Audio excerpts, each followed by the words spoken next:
I'm going to talk to you guys today about tackling alert fatigue. So I think the previous talk was a really excellent segue. So who am I? I am Caitie McCaffrey. I'm a distributed systems engineer. I work at Twitter. Previous to that, I was in the entertainment industry, and I built Xbox games and some other fun things there with very large-scale services. This is where you can find me on the internet. And if you have any questions after the talk, my DMs are open, or hit me up in the Slack channel. Okay, so let's dive right in. What is alert fatigue? Alert fatigue is defined to be when alerts are more often false than true, your on-call sense of urgency in responding to these alerts is diminished. The simple burden of alerts desensitizes the on-call to these alerts themselves. And this is problematic because it leads to things getting ignored. I think we've all been in this scenario where you're like, oh, that email again, like delete. And you're not even checking that the system is still functioning. So these alerts aren't actually serving the purpose of why we actually made them in the first place. But this quote is actually not from a paper or a blog post on operations engineering. This quote is from a paper and a study that was done in hospitals in a cardiac unit. And so they installed new machines that would monitor patients that had just had like a heart attack or some kind of heart surgery. And these machines would alarm when they sort of detected that the heart rhythm was irregular. And then nurses had to rush in and check that the patient was okay. But what actually they found in this study is that these machines alerted too frequently, or they alarmed and made a noise too frequently, and the caregivers and the nurses started ignoring them. And this actually led to overall degradation in patient care and probably more fatalities, and they outline all of this in the paper if you want to go read this.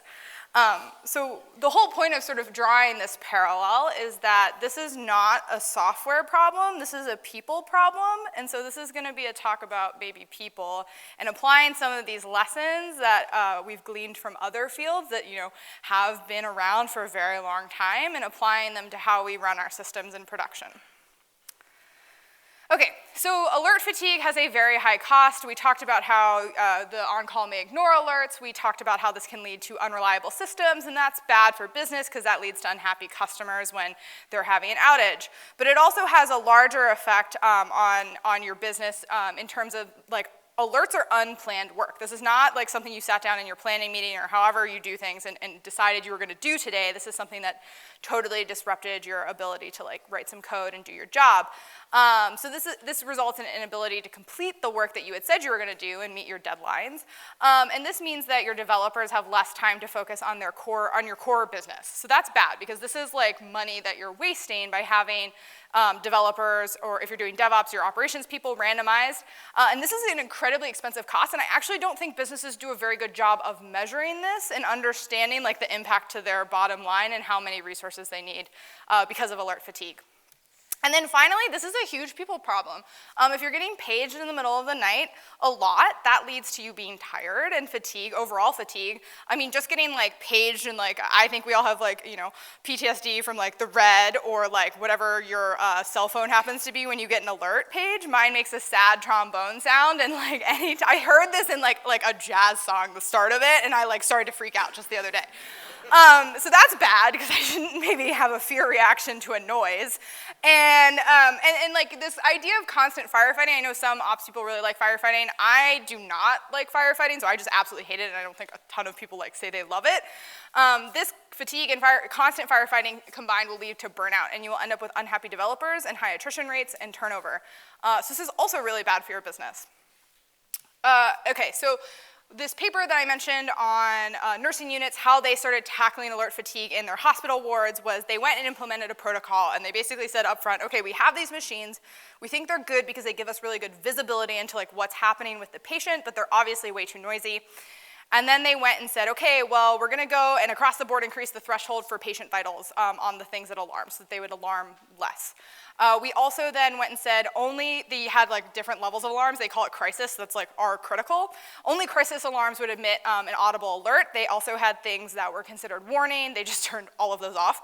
And then they had things that were just like informational, and those were things, these machines actually had a log that printed out so that the nurses could go read that log if an alert did happen, but there was no reason to like tell you that, hey, something may be bad because that was not useful.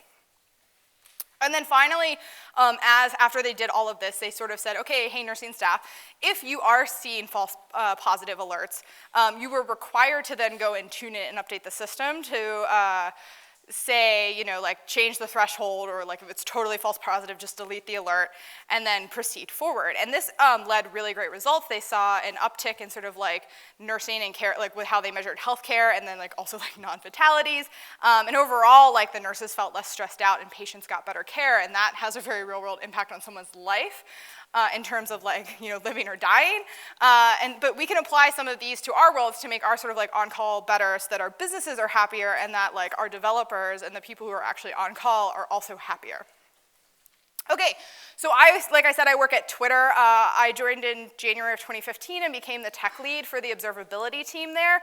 Don't worry about this diagram if you want to know everything that's going on there. I have some references in to blog posts that our team just recently wrote that updates on like what all of this is happening and doing. But I just wanted to show you that it's a very large and complicated system. So anyway, I joined the team in January of 2015 and took over as tech lead. And we provide all of the alerting, logging, monitoring, visualization, dashboards, distributed log aggregation, and distributed tracing, so that's Zipkin, to all of Twitter engineers running in our data centers, and then also running in external data centers like our mergers and acquisitions. So we actually make that available, like Periscope runs on us and things like that. This is a very large service. We currently ingest about 2.8 billion metrics a minute, so that's pretty big. And it's also worth noting that this service scaled by an order of magnitude over like the last 2 years before I joined. And so it was going through some strain where we increased like huge scale because people were using the system, and that's great. But the system became very, very unwieldy to operate. I sort of noticed very quickly when I joined that the team was suffering from alert fatigue by just like watching the on-calls. And then I got to go on call and experience this for myself, and I think I was paged about 50 plus times in my first week on call and woken up 3 or 4 nights out of 7, so that's pretty terrible. And it's not like the system was like totally unstable and failing. These were all very like alert fatigue and actual level alerts, and we didn't have a good idea of the health of our system. So basically, after noticing all of this, I decided that this was sort of the most important thing we needed to fix, because A, it's hiding a lot of what's actually broken, because you can't tell if everything's alerting. And then it also, like for team health, we needed to fix this, right? And so I led an initiative along with my team, and we sort of implemented some of the learnings that I had known of that healthcare paper for like, I think when it was published in like 2014, and started to apply some of those. So I'm gonna go through what we did there with us on my team, because it was extremely successful, I think, and then hopefully you can take this and apply it. What I'm talking about today is building applications, monitoring them. Obviously, we can do better in the future, and there's tons of software we can do, and like anomaly detection and all the new hotness, right? But this is very much a talk about what we can do right now to improve our operations culture. So we first started with runbook and alert audits. So we basically sat down like the healthcare team did, and we took 2 weeks out of the beginning of a quarter, and we said, okay, we're gonna go through and we're gonna audit all of the runbooks for every service that we run, and we're gonna audit all of the alerts. So this is sort of like the threshold tuning and things like that. And part of it was also because as our services had sort of evolved over time, and people had joined and left the team, because this has like been a team that's been around at Twitter for a long time, and there's actually been a fair number of engineers coming and going for a variety of reasons. There was a lot of tribal knowledge that was maybe not in a runbook, and the runbooks weren't standardized. So my friend Daniel from Etsy has this great tweet that actually came out about the same time I was thinking of doing this, where he said, nothing surfaces hidden assumptions like writing runbooks. And so I think while there are problems with runbooks in the sense that they can easily get out of date and you really have to work to maintain them, having developers write runbooks gets a lot of that tribal knowledge like out of someone's head and onto a piece of paper, and that's what you're doing is you're getting the context that all the decisions were made in writing somewhere, and that's incredibly valuable, because a lot of the time you can read the code and figure out what it does, but you can't understand the context behind the decision that was made when the code was written. So this is our runbook template. I will post a link to my references GitHub section, which has this if you would like to borrow it. And I'm going to go through a couple pieces of it that were core to sort of reducing alert fatigue. So the first section was, Yeah, the first section was this general, like, we have a ton of services, like if you saw all those moving parts in the diagram. So every engineer who joined the team did not work on every single one of those services, but was in the on-call rotation to support them. So sometimes you'd get alarmed with something that has a bird name, because we work at Twitter, and you're like, I don't know what that is. It's a bird. So having this like 1 to 2, like this couple sentence description of what is this thing, what service does it provide to our users, like why do I even care if it's alerting, was incredibly valuable. It's also great for when you're trying to like ramp up new team members and like hire like we are. So this makes onboarding super, super easy. The next section is dashboards. Dashboards are super valuable. I don't think I have to like prove that to anyone. And having them at the very top of the page is typically what you want as soon as you're on call. So just making sure they're all in the same place, so in case you had like, once again, the service has been around for a long time, so sometimes naming conventions change, they're all located in the same area. The next section is on alerts, and I'm gonna focus most of my time on this because I think this is how we made a lot of progress in terms of what alerts were valuable and what were not. So we had this section, you had to have a link to what alert was, or like to where we define our alerts in our repos, so that if you needed to edit them, that was very easily available, so you didn't have to like hunt and peck around the whole repo to find it. And then every alert that was defined and actually running in production had to have a section. And so each one of these alerts had this section. It started with like, hey, what's the title of the alert? So you can literally just like Control F on the page and it like has to match. That's a super big improvement and easy because when I'm on call and I'm getting interrupted, I have to totally context switch out of what I was doing and when I'm not. And we often use the example of like at 4 a.m. this is hard because my brain doesn't work. But like honestly at like 2 p.m. in the afternoon when I'm deep in some code, my brain also doesn't context switch very fast into like ops mode. Okay, so the purpose of this was you had the title, and then you also had a description of this is what this alert does. Once again, this is extracting context out of the person who like wrote the alert. Like, please put it somewhere because you wrote this alert for a good reason, and I want to understand that like after you've left the team, perhaps, or on vacation or something, right? Or got hit by the turnip truck, whatever metaphor you want to use for someone dying. Anyway, sorry, that was super morbid. Anyway. So this was step 1. And then step 2 was, what is the impact to our customers? So at observability, our customers are all Twitter developers, but they are our customers because they're the ones also running DevOps on their own team and monitoring their own services using our tools. So if we screw up, like, they get impacted. And also they can't effectively monitor their tool. Also, the big point here is if you could not describe basically to me and the SREs what the impact to customer of this alert firing was, you had to delete it. Because if the customer isn't getting impacted, there is no reason to page an on-call. Your service may be performing less. Yeah, thank you. I like those applause. Your service may be like performing slightly worse. You may be consuming more resources, but that is not the on-call's problem, right? Like, do not page me in the middle of the night unless a customer is literally experiencing a fairly, like a degradation of service. So that was like step 1. So if it passed that check, then we went to remediation steps. And this is like, okay, now what do we do, right? So once again, in the sense of like, maybe I didn't write this system and I've never looked at this code, how do I start diagnosing what happened? So it basically meant you had to have some idea of how to fix the solution if there was like, if it fires. And usually it's something like, you know, I like it in very checklist manifesto-like steps. So like, do this thing, like go check this dashboard, do this other thing. Maybe it's right, you know, run a curl script on the machine that happens to be affected or whatever. Like that's fine. Start there, and then we can like automate things away. And then hopefully it could even be something like, hey, we are having an outage and we need to email our customers, and like that should be in here too, because like your ops people are like sort of the first line of defense and are there to help you deal with your customers, and so they should also be making sure that someone communicates to your customers that something is broken, because it's not really fun when you log on and find out something's broken and like no one has told you about it. Okay, so like the goal of this too is that you could not easily define remediation steps. If this is just like, oh, I have like a feeling that something's wrong kind of alert, delete it. If you can't tell me what to do, that's a problem. If you really felt very strongly about this alert, then my answer was you can put the remediation step as page you directly, and that sort of solved a lot of fights.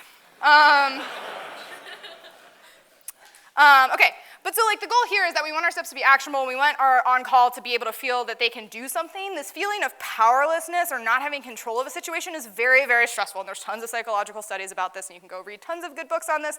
But like as a human being, feeling in control of things and feeling like we have the ability to impact and fix things makes us feel happy and like gives us a sense of control. And so when you just get paged and you can't do anything, it's like when they shock animals in those like horrible studies in the 60s, and then they were like scared of bells. Not okay, like that's why we're scared of our pager alarms, right? Okay. The other step was like, right, came from the nursing studies as well, empower the on-call. If you are getting woken up, tune the alert threshold. Do not just sit there and keep getting woken up.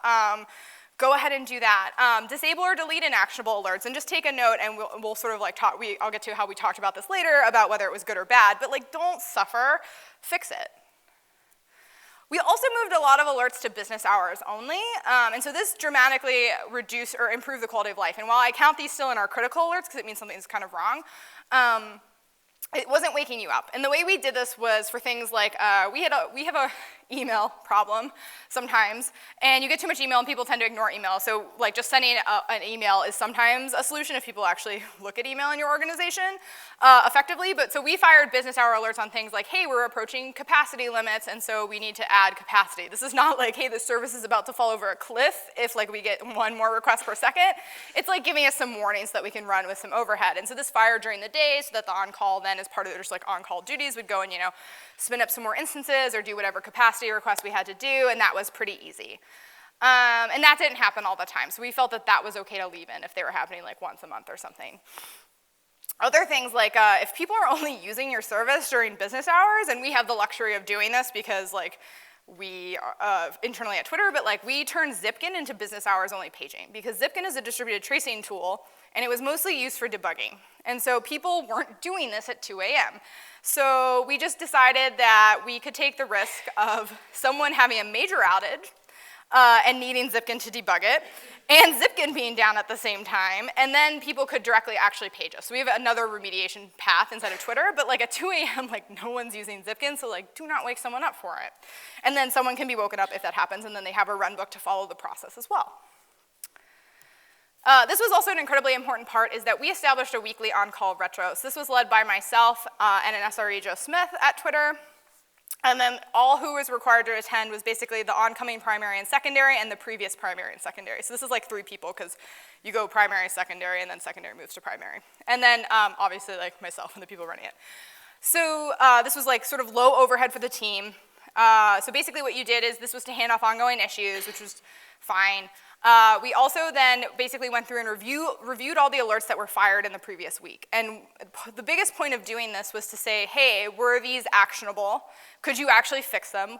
Did you have to lower thresholds? Do we think that's a good idea? Like have that kind of conversation as a team, because we don't have like anomaly detection to tell us that this alert is wrong. We just have a lot of gut feeling and like instincts and knowledge about our systems because we're the ones who built them. So we were making this decision.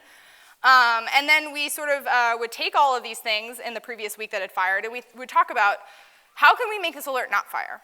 What would it take in our system to improve it, to make it not go wrong? How can we make our system more resilient or self-healing so that someone doesn't have to get paged to get woken up to deal with it? And then we would schedule that work. And some of it was pretty low-hanging work, and we would assign it to the primary and secondary on-call to complete during their on-call week. Some of it was larger, excuse me, and we would go and then add it to our backlog and schedule it as part of the work. But you have to like prioritize fixing these things. And this made a big improvement because not only, because what we're really getting to here is the goal is not to never get paged. You're not going to ever build the perfect system from the get-go. The goal is to never get paged for the same thing twice. And my friend Astrid Atkinson said this in a really amazing talk called Engineering for the Long Game that she gave at QCon SF last year that I also have linked. I highly recommend it. She's a director of engineering at Google, very, very smart woman. I learned a ton from her talk. But I feel this too, right? Like the goal is not to get paged. The goal is to never get paged for the same thing twice, because like getting repetitively paged and building architectures that are have human interaction to keep them going is A, bad because it takes a long time to fix, and B, like that is not what you were paying developers for. They cost way too much money to have them like following some checklists to fix. So this is sort of the goal, right? Especially in DevOps. So we did all of this, and what happened In a single quarter, we saw our alerts critical number of alerts fired reduced by 50%. So that's pretty big. We moved the needle a lot. So we were firing around 650 critical alerts per quarter when you average out the past 3 quarters just to get a trend. And we were down to about 300 at the end of Q4 in 2015. And then we see the same trend in dropping of alerts, not like this dramatically, but like holding in Q1. So we know it wasn't just like, hey, our services happened to like not act up, right? We actually did make a big impact. And that was super successful, I think. Anecdotally, we would talk about this, like the on-call was sleeping through the night because in that number is business hour only pages. So like you're not getting woken up in the middle of the night. They had more time to do scheduled work. It wasn't like your on-call was spending their entire week just fighting fires. So that's really great for your business because you're having your developers do the thing you actually hired them for instead of just do operations. And it was way faster to ramp up new teammates. Sort of anecdotally, I think it took me about 6 months to go on call when I joined the team just because of how complicated the systems were, how the documentation wasn't there, and sort of how much tribal knowledge there was. In January, we had a new team member join. I think he was doing deploys in 2 weeks and was on call within a month. So that's really good. And then this was sort of a really big takeaway for me was that we got improved visibility into what our system was doing. So your alerts are a metric. The number of critical alerts that are finding is a metric to how resilient your system is and how, like where you have room to improve and like sort of shore up your system. And then once again, this becomes a business trade-off is the cost of just paging someone to deal with it. Okay, or do we invest engineering resources to make it more resilient? But sort of what you can see from these graphs is this first one that was like Q1 to Q3 in 2015 is like, I don't know, it kind of all looks pretty terrible. So like it's not clear where we need to invest our team's time and resources into fixing it.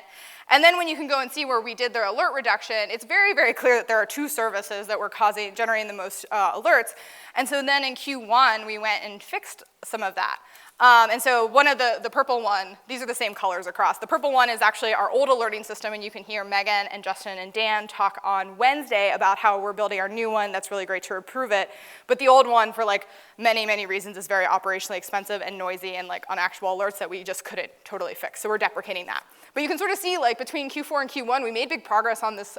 This was our metrics ingestion service, and so we did a lot of work to make, as a team, to make that better and like be more stable. And so you can start to see that sort of like the new problems areas will pop up. So in Q1, at the end of Q1, we were looking at this and did Q2 planning. We know like our new alerting system is still like top priority because that's causing a lot of pain for our team. And then this indexing service, which is the teal color, started becoming problematic. And so we invested a lot of resources in Q2 into fixing that. So this is sort of how you can look at this and then do appropriate planning in combination with new features work and sort of balance that to make sure your team and your service health and you're not accruing tech.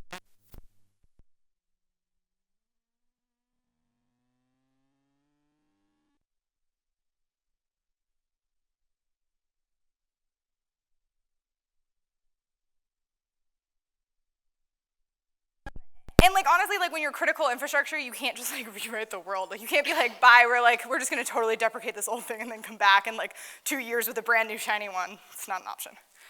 Okay, so if you're not in this alert fatigue mode, I wanna leave you with some lessons learned that I think you can do to prevent from getting there or having too many noisy systems. I'm gonna repeat this because I just think it's really, really important. Critical alerts need to be actionable and they need to be impacting your customers. Do not page the on-call because like GC is too high or like one machine died or like whatever. It's a distributed system, like a machine's gonna die and I shouldn't have to care. Specifically, one of the biggest generative alerts for us were machine-specific alerts, and this happened because we grew by an order of magnitude in scale, so like we had way more servers than we initially did. So we used to have this alert on the CPU on this machine is high, and so therefore, or like the GC pause on this machine was high, which is like fine, yes, we should go fix those, but is my customer being impacted?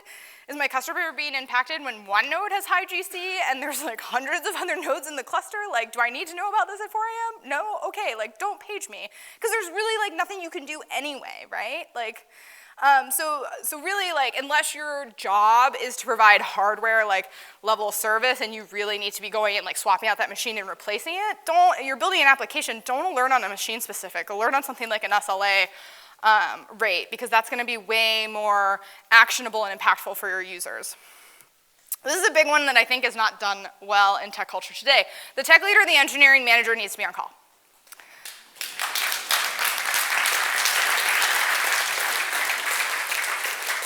I think we talk a lot about in ops how like DevOps is great because like the developers feel the pain of their decisions, and then you see like architects and engineering managers and tech leads not being on call because they're like too busy or something, or they don't understand the services enough to be on call, which like, fix your runbooks. But that was actually like our joke was like our runbooks have to be good enough that our manager could be on call. He wasn't, but it's fine. Anyway. And so like the idea here is that, yeah, like the developer should feel the pain, but also like when we're talking about systems that you have to support over like many, many years that are currently evolving, like the people who wrote the code are gone. So like it's not really fair to, like at this point, like the engineering manager and the tech leads are making the decisions about what to prioritize and where to dedicate resources. And if they aren't on call and they aren't feeling that pain, like guess what? Like they're probably getting like rewarded for shipping shiny new features. So you might do that, which increases your on-call burden. And then also just anecdotally, the previous tech lead of observability had not been on call, or he was not a primary. He was tertiary all the time, but he like never got escalated to. So I think that's a large reason why we sort of fell into this trap. And the engineering managers definitely weren't. And sort of what this all comes down to here is cultural change, right? I definitely don't have time to go into all of this and how you start building an effective ops organization, and ops is not SREs, it is like how you do things and ship code. Charity Majors has some really great talks and blog posts that I linked in my references section, but what we really want to do is we want to move away from a culture of firefighting and like rewarding firefighting towards a culture of prevention. And so this is a little harder because it means we have to ask a harder question, because it's way easier to notice and reward shipping a shiny new feature than like, hey, something didn't break.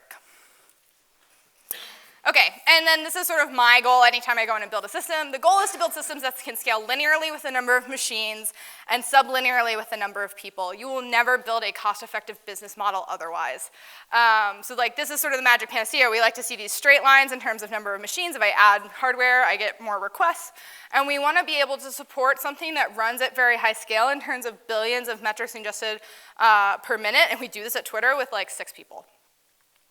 So like you have to sort of support your people and not burn them out. So I hope I've convinced you that you should tackle alert fatigue on your teams, and that hopefully I've given you some ideas on how to start doing this. You will end up with more reliable systems, which is better for your business. You will have less unplanned work, which is also better for your business, and you will have happier developers, which is also better for your business. Thank you so much. This is the references I have on GitHub, and then if you have any questions, please feel free to hit me up in Slack or on Twitter, and I'll tweet all links to this stuff out as well. Thanks.